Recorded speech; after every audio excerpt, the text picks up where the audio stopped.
A busy night tonight in the skies over the valley. Right now, the military is in the middle of a big training exercise over Phoenix.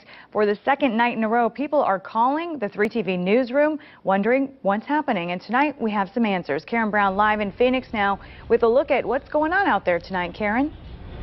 Yeah, you know, Karen, we've had so many phone calls into the station and the tweets that are coming in, people wondering why these blacked out helicopters have been flying around the valley. And as you take a look at some of the buildings downtown, what witnesses here are saying is that they were actually flying amongst the buildings, and now we know why.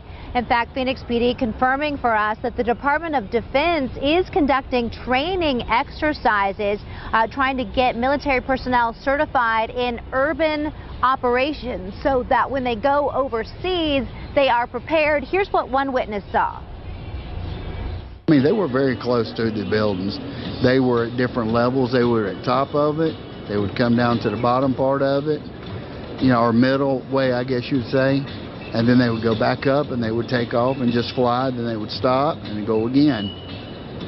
Wow. And what did the helicopters look like?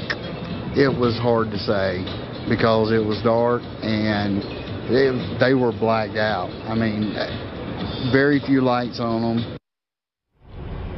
All right, and another live look here. In fact, we can tell you that these exercises will be going on here in Phoenix as well as Tempe, Mesa, and Scottsdale. They will end on the 22nd. This is a nationwide effort, so it's not just Phoenix. But again, folks are wondering what in the world is going on, and now we know. Reporting live from downtown Phoenix, I'm Karen Brown. Now back to you.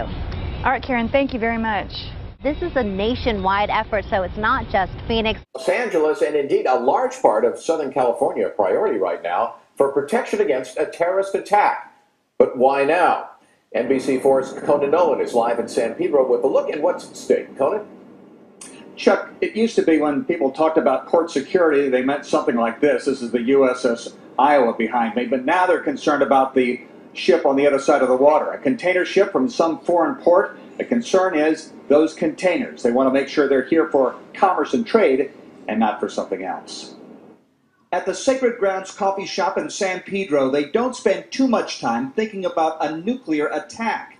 Some found the news suspect. They say it's for radiation, but what else is it really going to be used for? But former Port Commission President John Wentworth says this should be celebrated. And this is a very good new thing that just happened. The U.S. Department of Homeland Security has awarded a grant to the city of L.A. to expand its system to prevent a radiological or nuclear attack through the Los Angeles Long Beach harbors. Mayor Eric Garcetti today called it a detection halo. So detectors at key entry points will provide an early warning to threats that will accelerate response times and could help stop an attack before it begins.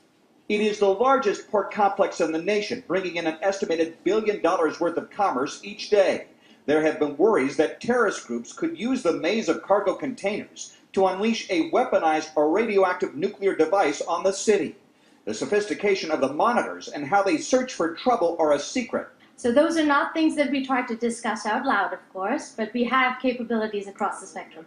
Homeland Security already conducts some monitoring on land, but this effort could incorporate the use of airships to search for radioactive cargo out at sea. Whether we reach further out than what is currently available at the national level, I can't tell you that, but I can tell you this, that this broadens our ability to do exactly that.